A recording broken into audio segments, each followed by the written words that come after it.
Hello listeners, कैसे आप सभी। मैं मिस अनमोल, आपका स्वागत है dark stories just imagine audio पे, जहाँ पर आज हम सुनने वाले हैं अनरिक्वेटेड लव का नेक्स्ट पार्ट। तो चलिए शुरू करते हैं।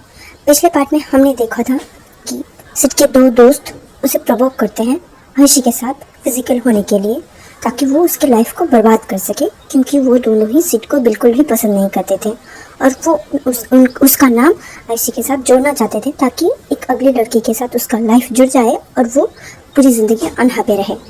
सिड उसने चैलेंज एक्सेप्ट भी कर लिया था। आगे देखते हैं हम। जो सिड है वो जो है सोचने लगता है कि वो क्या कर सकता है। एक दिन वो ऐसे ही जब घूम रहे थे आयशी और सिड एक साथ, तब उसे इस बारे में बात करने का सोचता है। देन वो उसे अपने घर लेके जाता है। वो एक 1 BHK था, ज़्यादा बड़ा घर नहीं था, बट उसका ओनरशिप उसका खुद का था और वहाँ पर वो रहता था और वो कॉलेज के पास ही पढ़ता था और वो अपनी फैमिली से यहाँ पर दूर रहता था, क्योंकि ये एक अलग जगह थी, उसकी फैमिली के साथ नहीं रहता था। वो यहाँ पर वो आयशी को लेके जाता है, देन अपने कमरे में बिठाता है, उसके साथ वो खाना खाता है। खुद ही ने उसने बनाया था, उतना अच्छा भी नहीं बना था, बट फिर भी आयशी एडजस्ट कर लेती है। मतलब एवरेज बना था कि ना खाने लायक नहीं है, ऐसा भी नहीं था। खाना खा रहे थे वो दोनों। सिर्फ आयशी की तरफ देखते हुए उसे निहार रहा था एक तो काफ़ी प्यार से।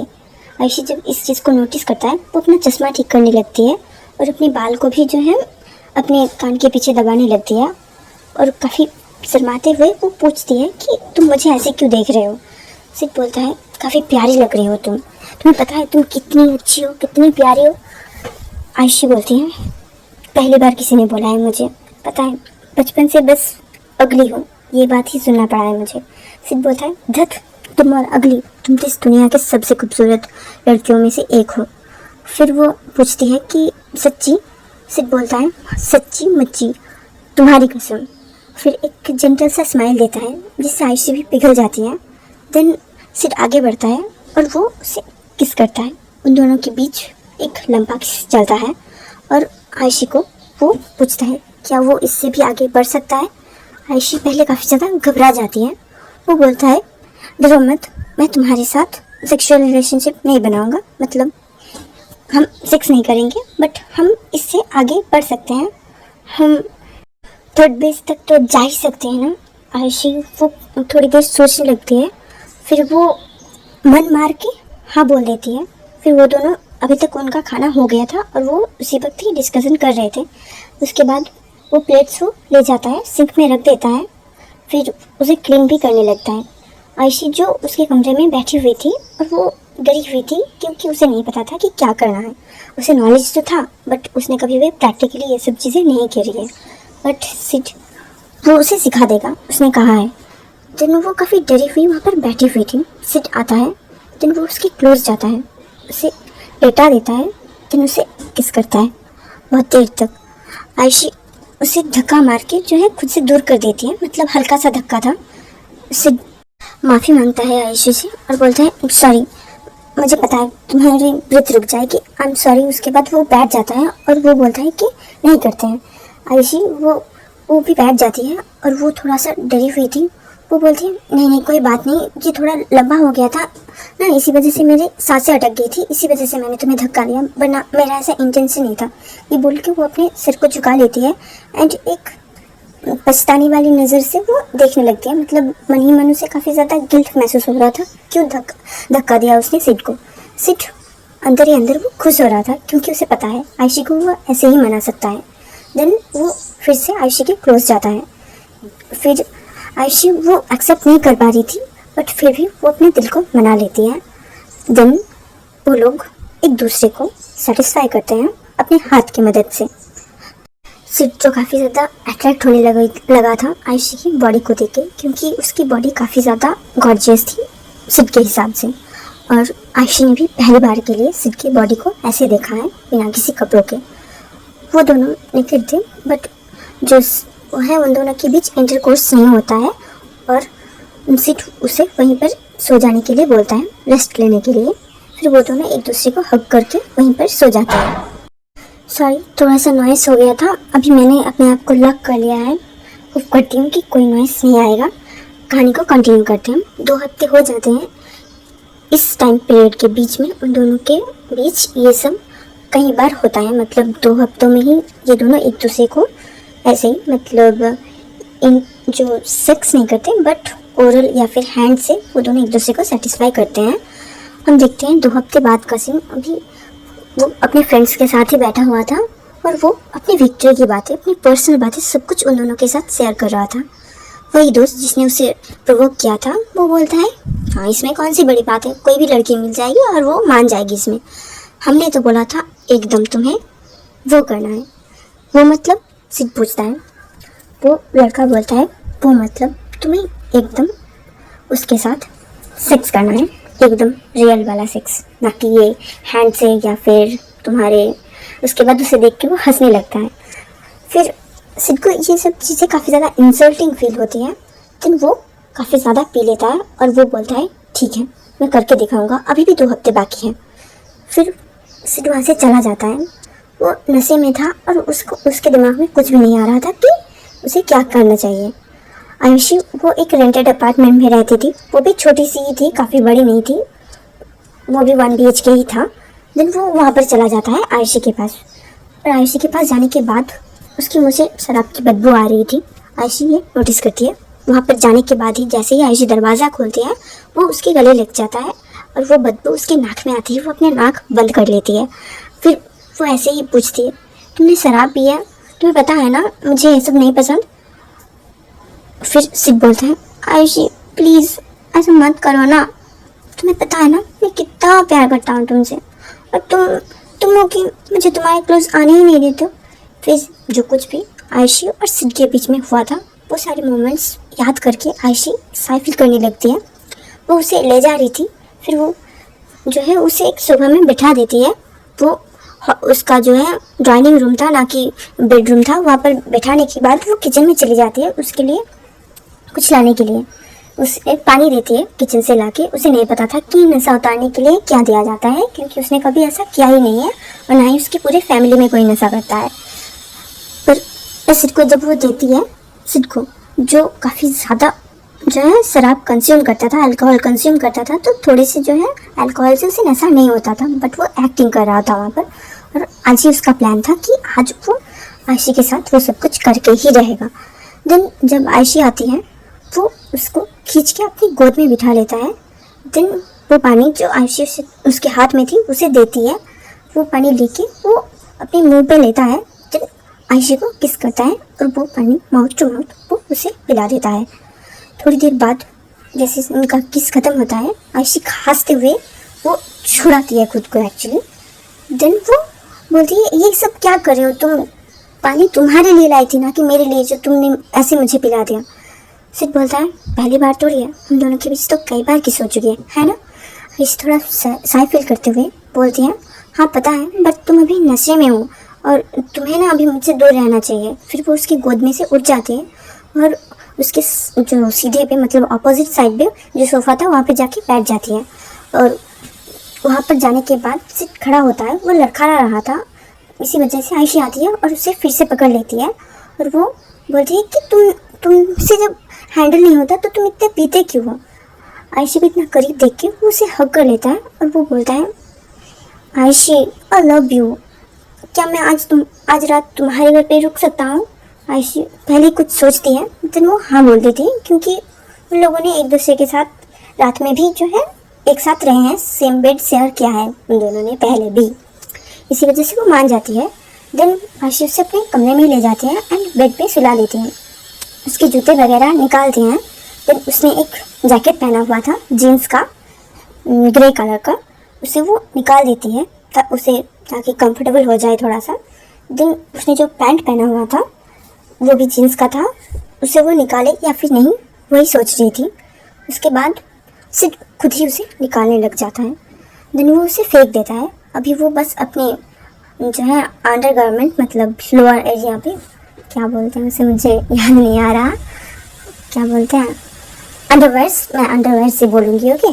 तो अंडरवेयर्स पहने हुए थे और ऊपर एक टी शर्ट था जिसको उसने जीन्स वाले जैकेट के अंदर पहना हुआ था। फिर वो बैठ जाता है और उसे काफ़ी गर्मी लग रही थी, इसी वजह से अब वो टी शर्ट भी उतार देने लगता है। अंदर उसने कुछ भी नहीं पहना हुआ था। कितना बेशरम बंदा है। और आयशी उसको ऐसे देख के वो काफ़ी शाय फील करने लगती है। वो अपना चश्मा ठीक करती है और आंखें फाड़ फाड़ के उसे देखने लगती है। सिड ये चीज़ नोटिस करता है। देन आयशी के पास जाता है और उसे कमर से खींच के बेड के ऊपर लेटा देता है। मतलब नीचे सिड था और ऊपर आयशी थी।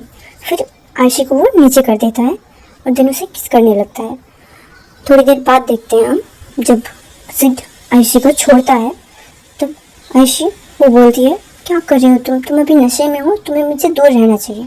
सिड बोलता है, मैं नशे में हूँ या फिर नहीं हूँ, मैं रहूँगा तो तुम्हारा बॉयफ्रेंड, तुम्हारा सिड ही ना, तुम मुझ पर बिलीव करती हो। आयशी बोलती है, हाँ करती हूँ। फिर वो फिर से उसे एक पिक करता है, मतलब जस्ट कुछ सेकंड्स के लिए किस करता है, उसके होठों के ऊपर होठ रखता है, बस इतना ही। और वो पूछता है, तो फिर क्या हम आज उससे भी आगे बढ़ सकते हैं। आयशी जो थोड़ा सा डर जाती है और हेजिटेट करते हुए बोलती है, क्या मतलब है तुम्हारा, तुम कितना आगे बढ़ना चाहते हो, तुम पता है ना हम दोनों मैरिड्स नहीं हैं, तो फिर हम ऐसे कैसे कर सकते हैं। इतना बोलता ही सिड अपने हाथ से उसका मुंह कवर कर देता है और वो बोलता है, हम दोनों लवर्स तो है ना, मैरिड ना ही तो भी क्या फ़र्क पड़ता है। और वैसे भी अभी बहुत सारी प्रोडक्शन है, बेबी नहीं आएगा तो क्या ही प्रॉब्लम है, फ्यूचर में जाके हम दोनों हस्बैंड वाइफ बनने ही वाले हैं तो क्या ही प्रॉब्लम है। आयशी थोड़ा सोचती है, अभी भी वो दोनों वैसे ही पोजीशन में थे। और थोड़ी देर बाद आयशी बोलती है, तुम श्योर हो ना, फ्यूचर में तुम मुझे धोखा तो नहीं दोगे ना। सिड बोलता है, कम ऑन, मैं तुमसे प्यार करता हूँ और इतने दिनों से हम लोग रिलेशनशिप में हैं, 1 साल से भी ज़्यादा हो गया और अभी भी तुम मुझ पर बिलीव नहीं करते हो। अगर तुम नहीं करते हो तो ठीक है, मैं उठ जाता हूँ। उठने ही वाला था, जो आयशी है वो उसकी कमर को पकड़ लेती है और वो खुद से पहली बार के लिए सिड को किस करती है, जिससे सिड भी मेल्ट हो जाता है। वो दोनों एक दूसरे के साथ इंटीमेट होते हैं, वो भी पहली बार के लिए बिना किसी प्रोटेक्शन के ही होते हैं, क्योंकि सिड ने कोई प्रोटेक्शन नहीं लाया था, क्योंकि वो ये नहीं दिखाना चाहता था उसे कि वो इसी इंटेंशन के साथ उसके पास आ रहा है। नेक्स्ट डे हो जाती है, आयशी तभी भी उठी नहीं थी, सिड उठ गया था और वो वॉशरूम जाके नहा लेता है। देन आयशी के पास आता है। आयशी तभी भी जो है वहाँ पर लेटी हुई थी, मतलब वो सो रही थी, उसने एक कंबल ओढ़ रखा था और अंदर उसने कुछ भी नहीं पहना हुआ था। फिर जो सिड है वो आयशी की तरफ देखने लगता है। थोड़ी देर देखने के बाद वो मुंह फेर लेता है। देन वो जो है खिड़की की तरफ चला जाता है। वहाँ पर एक बड़ा सा खिड़की था उसके बेडरूम के पास और उससे लगकर एक पार्क होता था, वहाँ पर वो देख रहा था, जो जहाँ पर मॉर्निंग के टाइम पे जो है बुजुर्ग लोग वर्कआउट करने के लिए आते हैं, जो है वो योगासन या फिर वॉकिंग के लिए आते हैं। वो उन्हें देख रहा था, उसने एक सिगारेट निकाला था एंड उसे वो जो है स्मोकिंग कर रहा था और उस स्मोक को उस खिड़की के जो है बाहर निकाल रहा था। एक्चुअली छल्ले बना रहा था वो, और वो देख रहा था बाहर जो पेड़ वगैरह लगे हुए थे, उसके जो है हरियाली को देख के उसकी आंखों को सुकून मिल रहा था। उसने अभी भी एक टावल को लिपटा हुआ था उस अपने कमर के अराउंड और वो देख रहा था बाहर। उसे पता है कि आयशी अभी भी सो रही है।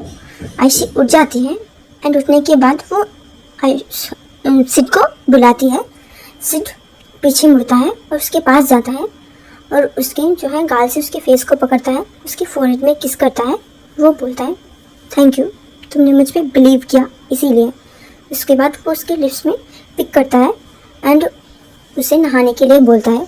उसके पास कोई कपड़े नहीं थे, वो काल रंग वाले कपड़े ही पहन लेता है एंड आयुषी वो नहा के आती है। देन जो सिड है उसने ऑर्डर कर दिया था खाना बाहर से, वो लेके आता है और वो डाइनिंग टेबल में वो सजा रहा था। आयुषी जब बाहर आती है और वो बैठती है, उसे ये प्रिंसेस ट्रीटमेंट जो है पहली बार के लिए मिल रहा था एक आदमी से, मतलब पहली बार के लिए मिल रहा था। ये खुशी अलग ही होती है, इसी वजह से वो बैठ जाती है और वो जो है छोटी बच्ची की तरह जो है उसे खाना खिलाने के लिए बोल रही थी। सिड उसे खाना भी खिला रहा था और थोड़ी देर बाद वो दोनों कॉलेज के लिए निकल जाते हैं। वो एक बाइक में जाते हैं, एक मेडिकल शॉप पे रोकता है सिड गाड़ी को। देन उसे उतारने के लिए बोलता है। फिर जो बर्थ कंट्रोल पिल्स होते हैं ना, कॉन्ट्रासेप्टिक्स, वो लेता है। देन आयशा को पकड़ा देता है और बोलता है कि कॉलेज जाते ही इसमें से एक जो गोली ले लेना है क्योंकि बच्चे नहीं चाहिए हमें। देन आयशी वो थोड़ा सा मायूस हो जाती है क्योंकि उसने कभी नहीं सोचा था कि उसे ऐसा भी कभी करना पड़ेगा। वो अपने बैग के अंदर रख लेती है। देन वो लोग कॉलेज चले जाते हैं। आयशी के कोई भी फ्रेंड्स नहीं थे, सिड ही अकेला था जो उससे बात करता था पूरे कॉलेज में। ऐसे ही 2 साल और बीत जाते हैं, इनका कॉलेज जो है ख़त्म हो जाता है। देन वो अपने अपने घर चले जाते हैं। अब आयशी और सिड है, उन दोनों का रिलेशनशिप लॉन्ग डिस्टेंस हो गया था। वो दोनों एक दूसरे से उतना ज़्यादा मिल नहीं पाते थे, मतलब हर वक्त एक साथ नहीं रह पाते थे। वो लोग कभी कभी शाम को या फिर सुबह एक दूसरे के साथ मिला करते थे। उन दोनों के बीच फिजिकल रिलेशनशिप बनाना वो काफ़ी नॉर्मल हो चुका था। आयशी भी अभी शर्माती नहीं थी। इवन कॉलेज से आने के बाद भी कई बार ऐसा हुआ था। यहाँ पर भी कुछ मंथ बीत जाते हैं। सिड ने अपने पापा की बिजनेस ज्वाइन कर ली थी। आयशा अभी भी अपना जो है एंजॉय कर रही थी, मतलब उसने अभी भी कुछ भी ज्वाइन नहीं किया था। वो सोच रही थी कि उसे क्या करना चाहिए। उसके भाई ने उसे बुलाया था उसकी कंपनी ज्वाइन करने के लिए कि उसके मामा में उतने अमीर नहीं है और रोहन वो एक डॉक्टर बनना चाहता है, अभी तक बना नहीं है। ओके, आयशा ने कभी भी अपनी पढ़ाई को कॉम्प्रोमाइज़ नहीं किया था लव के चक्कर में। उन दोनों के बीच ऐसा था कि कंपटीशन करो कौन ज़्यादा आगे बढ़ सकता है, क्योंकि वो दोनों एक ही डिपार्टमेंट से थे। इसी वजह से यहाँ पर जो सिड है वो काफ़ी आगे बढ़ रहा था। उसने इंटर्नशिप भी कंप्लीट कर ली थी एंड वो रेगुलर बेसिस में जॉब करने लग गया था अपने पापा की कंपनी में ही। मतलब एक हाई पोजीशन तो नहीं मिला था, बट वो अच्छे खासे पोजीशन पे आ गया था अपने पापा की मदद से। दूसरी तरफ आयशी वो भी अपना इंटर्नशिप क्लियर कर लेती है किसी एक कंपनी से, बट वो जाने के लिए जो है मान नहीं रही थी और उसके भाई उसे बुला रहे थे और वो लोग नहीं चाहते थे कि वो किसी और कंपनी के लिए काम करे, क्योंकि आयशी काफ़ी अच्छी थी अपने काम पे, तो वो चाहते थे कि वो उनकी कंपनी में ज्वाइन करे। और ऐसा नहीं हो रहा था। आयशी नहीं जाना चाहती थी फॉरेन कंट्री में अपने प्यार को छोड़ के। वो चाहती थी कि वो सिड से शादी कर ले, उसके बाद वो जो करेगी वो उसके बाद सिड के साथ ही डिसाइड करेगी। जब शादी करने के बाद जो कुछ भी जो है करना पड़ेगा वो करेगी, मतलब शादी के बाद जो कंफर्टेबल होगा उसके लिए करना वही करेगी। अभी और कुछ टाइम बीत जाता है। सिड की मम्मी उसके लिए लड़की देखना स्टार्ट कर चुकी थी, 2-3 लड़कियों को रिजेक्ट भी कर चुकी थी। यहाँ पर जो सिड है उसके घर में नियम है कि उसके पेरेंट्स ही डिसाइड करेंगे कि किसके साथ उसकी शादी होगी। वो खुद से डिसाइड नहीं कर सकता और सिड को इस चीज़ से कोई एतराज़ भी नहीं था, क्योंकि उसे पता है कि उसके पेरेंट्स उसके लिए बेस्ट चॉइस करेंगे और उसका कोई प्लान नहीं था आयशी के साथ शादी करने का। जब तक आयशी के साथ वो रह सकता है वो रहेगा, एक्चुअली खेल सकता है तब तक वो खेलेगा। ये गेम ही है उसके लिए, बट आयशी के लिए ये उसकी पूरी लाइफ है। अब एक लड़की पसंद आ जाती है सिड की माँ को और वो उसका इंगेजमेंट का डेट और शादी का डेट दोनों ही फिक्स कर देती है। और शादी और इंगेजमेंट में ज़्यादा फ़र्क नहीं था। इंगेजमेंट जो उनका रिचुअल होता है उनके लिए ही बोलेंगे, मतलब सिर्फ रिंग एक्सचेंज नहीं होता, और भी बहुत सारे रिचुअल्स होते हैं। और इसी वजह से वो चाहते हैं कि जल्द से जल्द उनका बेटा शादी कर ले और बिजनेस को जो है पूरी तरीके से एक्वायर कर ले एंड वो संभाले और उसके फादर रिटायर्ड हो जाए। सिड भी मान गया था। यहाँ पर उसकी शादी भी फिक्स हो जाती है। सिड काफ़ी अमीर फैमिली से बिलोंग करता था, इसी वजह से उसका एंगेजमेंट वाला जो है सारा जो है मीडिया वायरल कर देती है, जो आयशी को भी पता लगता है। वो काफ़ी गुस्सा हो जाती है इस चीज़ से। वो सिड को मिलने के लिए बुलाती है और सिड को वो थप्पड़ मार देती है। वो पूछती है तुम ऐसा कैसे कर सकते हो मेरे साथ, तुमने वादा किया था कि तुम मुझे शादी करोगे, मैंने तुम्हें बिलीव करके तुम्हें अपना सब कुछ दे दिया और तुम ऐसा कर रहे हो मेरे साथ। सिड वो अपने गाल को सहलाते हुए अपना जो है फेस टर्न करता है आयशी की तरफ और वो बोलता है तुम मेरे जैसे एक हैंडसम बंदे को डिजर्व भी करती हो, कभी शक्ल देखी है अपने आईने में। ऐसी बोलती है तो फिर तुमने मुझे प्रपोज क्यों किया, वो सब कुछ क्यों किया मेरे लिए, और मेरे साथ तुमने वो सब कुछ क्यों किया। ये सुनने के बाद सिड एक स्माइल करता है और वो बोलता है क्योंकि तुम काफ़ी भोली भाली हो, एक नंबर की उल्लू गधी हो तुम, और तुम्हारा फ़ायदा उठाना मेरे जैसे चालाक लोगों का हक होता है। ये सुनकर आयशी, जिसके आंखों से आंसू टपकने लग गए थे, वो बोलती है कि क्या सच में तुम उस लड़की से शादी करने वाले हो, तुम्हारी फैमिली तुम्हें ज़बरदस्ती नहीं कर रही है और तुम ये सब अपने मन से बोल रहे हो, तुम्हारे फैमिली ने तुम्हें प्रेशराइज नहीं किया है। सिड बोलता है नहीं, वो लड़की खूबसूरत है, एक डॉक्टर है, और तुम्हारी जैसी लड़की जिसने बस अपना इंटर्नशिप क्लियर किया है उसके बाद कोई जॉब भी नहीं करती, ऊपर से इतनी अगली, अपना शक्ल देखा है कभी तुमने? जिसमें पहनती वो बड़े इतने मोटे मोटे फ्रेम वाले, और चल आई थी मेरे जैसे एक हैंडसम लड़के के साथ शादी करने के लिए, मेरे साथ अपना कॉलेज टाइम एंजॉय किया, मैंने भी तुम्हारे साथ किया, और वैसे भी कॉलेज वाले प्यार से कौन ही शादी करता है। फिर वो वहाँ से चला जाता है। आयशी वहाँ पे बैठ के रोने लग जाती है, काफ़ी ज़्यादा रोती है। कल सिड की शादी थी और आज ये सब कुछ हुआ था। सिड अपना घर चला जाता है और आयशी जब अपने घर आती है वो काफ़ी ज़्यादा रोने लगती है अपने कमरे में। उसके पेरेंट्स को इनविटेशन आया था वो शादी अटेंड करने के लिए, और वो लोग जाते हैं। रोहन को मना कर देता है क्योंकि आयशी की तबीयत भी ख़राब लग रही थी क्योंकि वो पिछले दिन से अपने कमरे से नहीं निकली थी और डिनर भी नहीं किया था उसने। वो लोग चले जाते हैं। देन आयशी वो नहीं सहन कर पा रही थी ये चीज़ कि वो जिस लड़के से प्यार करती थी वो लड़का किसी और से शादी कर रहा है। उसने तो ये बताया ही नहीं कि वो उन दोनों के बीच जो कुछ भी हुआ उस वजह से माँ बनने वाली है, उससे उस बच्चे का बाप है, वही बताना चाहती थी वो। बट उसे ये कैसा न्यूज़ मिल गया, और अगर ये चीज़ बाहर आ जाती है कि आयशी बिना शादी के प्रेग्नेंट हो चुकी है, उसके पेरेंट्स की इज्जत कहाँ जाएगी? वो तो इतने अमीर भी नहीं है कि ये चीज़ सब लोग नॉर्मली ले लेंगे लाइटली, और कोई भी ब्लेम नहीं करेगा इन्हें। यहाँ पर उन्हें ब्लेम किया जाएगा, सोसाइटी उन्हें जज करेंगी। ये सोचते उसका जो है दिमाग काम करना बंद कर चुका था। वो किचन में जाती है, देन एक नाइफ उठाती है और अपने कमरे में वापस आ जाती है। रोहन ने नोटिस किया था कि आयशी किचन गई है, बट यहाँ पर उसे लगा था वो बस पानी पीने के लिए शायद से आई होगी, तो वो उसे कुछ भी नहीं कहता।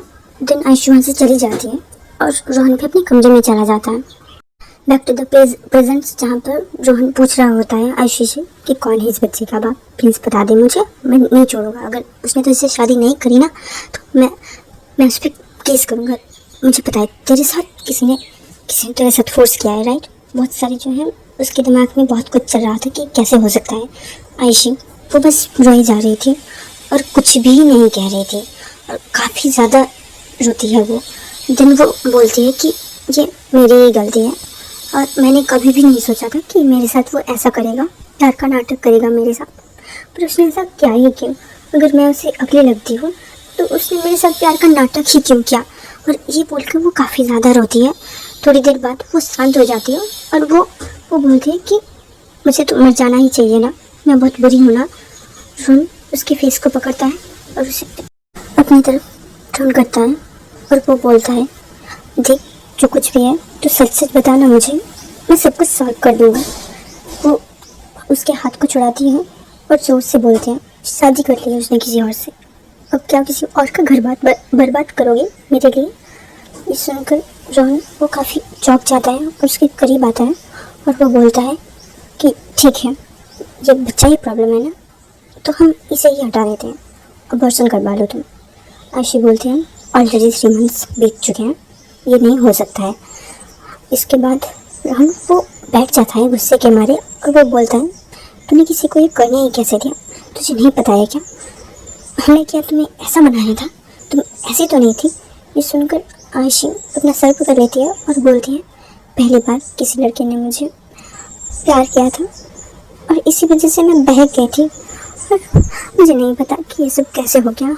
हम दोनों तो 4 साल से एक दूसरे के साथ रिलेशनशिप में थे, वो ऐसा क्यों कर रहा है मुझे नहीं पता। उसके बाद रोहन वो बैठ जाता है और वो बोलता है, ठीक है, ये बच्चा पैदा होने के बाद किसी ऑर्फनेज में दे देंगे हम। आयशी उसके हाथ को पकड़ती है और वो बोलते हैं, नहीं भाई, मैं ऐसा नहीं कर सकती, ये मेरा बच्चा है, मेरे रहते हुए वो ऑर्फनेज में क्यों रहेगा? अनाथ है क्या? मैं हूँ ना, मैं ख्याल रख लूँगी, किसी को फिक्र करने की कोई ज़रूरत नहीं है, मैं चली जाऊँगी यहाँ से। रोहन बोलता है, तो एक काम कर, तो आयुष भाई के साथ उनके बिजनेस को ज्वाइन कर ले और वहाँ पर चले जा, उनको सब कुछ बता देना। आई नो भले मुझे पसंद नहीं करते, बट तू उनकी अपनी बहन है, सगी बहन है, और वो तुझे ज़रूर एक्सेप्ट करेंगे। वैसे भी वो फॉरेन कंट्री में रहते हैं, वहाँ पर ये सारी चीज़ें नॉर्मल होती हैं, बिना शादी के भी लोग बच्चे कर लेते हैं, इसमें कोई बड़ा इशू नहीं है। आयशी बोलते हैं ठीक है, मैं जल्द से जल्द वहाँ पर चली जाऊँगी, क्योंकि कुछ दिनों बाद से मेरा पेट भी शुरू होने लगेगा, इसी वजह से वहाँ पर जाना ही सही रहेगा। ये डिसाइड करने के बाद वो घर जाने लगते हैं। बहुत सारी दवा भी दिया हुआ था आयशी को डॉक्टर ने, वो सारे जो है मेडिसिन उन्हें वहाँ पर नहीं मिलते हैं, दूसरे मेडिकल शॉप से भी खरीदना पड़ेगा कुछ, इसी वजह से वो दूसरे मेडिकल शॉप में जाके खरीद रहा था। रोहन अभी तक कम्प्लीटली डॉक्टर नहीं बना था, ओके, इसी वजह से वो कुछ भी नहीं कर सकता था खुद से, वो किसी हॉस्पिटल में जॉब नहीं करता था, और वो हॉस्पिटल के जिस हॉस्पिटल में आयशी गई थी वो उसका कॉलेज नहीं था, वो डिफरेंट हॉस्पिटल में गया था। ओके, यहाँ पर कार में आ रहे थे वो दोनों। आयशी वो बैठी हुई थी, खोई से खिड़की से वो झांकने लगती है बाहर की तरफ, और रोहन मेडिकल शॉप में जाके वो दवा खरीद रहा था। आयशी जो है वो स्ट्रीट में एक कैट को देखती है जो कि काफ़ी ज़्यादा जख्मी थी, उसके सिर पे चोट लगा हुआ था, जैसे कि किसी ने पत्थर वगैरह फेंक के मारा हो, और उसमें से जो है खून भी निकल रहा था। ये देख के उसे काफ़ी ज़्यादा जो है दुख होता है, एंड वो उसके पास जाती है एंड उस कैट को वो गोद में उठा लेती है, बिना इसके परवाह करे कि वो कैट उसे पंजा भी मार सकती है। उसके बाद वो कार में लेके आती है उसे, वो फर्स्ट एड बॉक्स से उसका जो है पट्टी वगैरह करने लगती है, फिर भी उसका जो है चोट काफ़ी ज़्यादा गहरा था और खून भी बहुत ज़्यादा बह गया था। इसी वजह से जब रोहन आता है वो उससे रिक्वेस्ट करती है कि इसे हॉस्पिटल ले जाया जाए। देन उसे एक एनिमल हॉस्पिटल में ले जाया जाता है एंड कैट का वो पट्टी वगैरह कर देते हैं। थोड़ी देर बाद उसे जो है ठीक फील करने लगता है वो कैट। उसके बाद आयशी डिसाइड करती है कि वो उसे घर ले जाएगी। रोहन उसके दिमाग में कुछ आता है और वो आयशी को बोलता है कि देख, मैं घर जाके ये बोलने वाला हूँ कि वो जो खून तेरे रूम के फर्श में गिरा हुआ था वो इस कैट का है। तूने इसे डर के मारे किसी चीज़ से बाहर कर दिया था जिस वजह से इसे चोट लग गई है, और हम इसे ही दिखाने के लिए लाए थे। आयशी बोलती है क्या वैलिड होगा ये, वो मान जाएंगे क्या? ये सुनने के बाद रोहन बोलता है ये तो पता नहीं, शायद से मान जाएंगे, पर ट्राई तो करना पड़ेगा, वरना हम उन्हें सच तो नहीं बता सकते। वो लोग काफ़ी ज़्यादा दुखी हो जाएंगे और डिसअपॉइंटेड होते हुए नहीं देख सकता मैं अपने पेरेंट्स को। उसके बाद जैसा उसने कहा वैसे ही वो अपने पेरेंट्स को भी कहते हैं। पेरेंट्स ने पहले तो शक किया, बट फिर उन लोगों को ऐसा कुछ भी नहीं लगा कि हाँ कुछ ऐसा भी हो सकता है। आयशी ने फुल स्लीव कपड़े पहने हुए थे जिस वजह से उसका हाथ नहीं दिख रहा था पट्टी बंधा हुआ। तो उस कैट को वो अपने कमरे में ले जाती हैं और उसे खाना भी खिलाती हैं। कैट फूड वो लेके रहे थे अपने साथ। आयशी उस कैट को जो है काफ़ी प्यार करने लगती है। देन 2-3 दिन बीत जाते हैं। वो कैट पहले तो ठीक ही था, लेकिन धीरे धीरे काफ़ी बीमार पड़ने लग जाता है एंड वो मर जाता है वहीं पर ही। अभी जो है 1 हफ्ते बीत गए थे और आयशी फॉरेन जाने के लिए अपना प्रिपरेशन वगैरह ले रही थी। जो कुछ भी उसे डॉक्यूमेंट्स वगैरह ज़रूरी है वो बनवाने के लिए भी बाकी थे, और वो काफ़ी रिच फैमिली से बिलोंग करती थी। इवन उसका फैमिली भी फॉरेन में रहती थी, इसी वजह से उसे काफ़ी ज़्यादा प्रॉब्लम नहीं आने वाली थी जाने के लिए। यहाँ पर वो कैट मर जाती है तो आयशी काफ़ी ज़्यादा दुखी हो जाती है। उस कैट को वहीं पर अपने घर के गार्डन में दफना दिया जाता है एंड थोड़े दिनों बाद आयशी चले जाते हैं फॉरेन के लिए।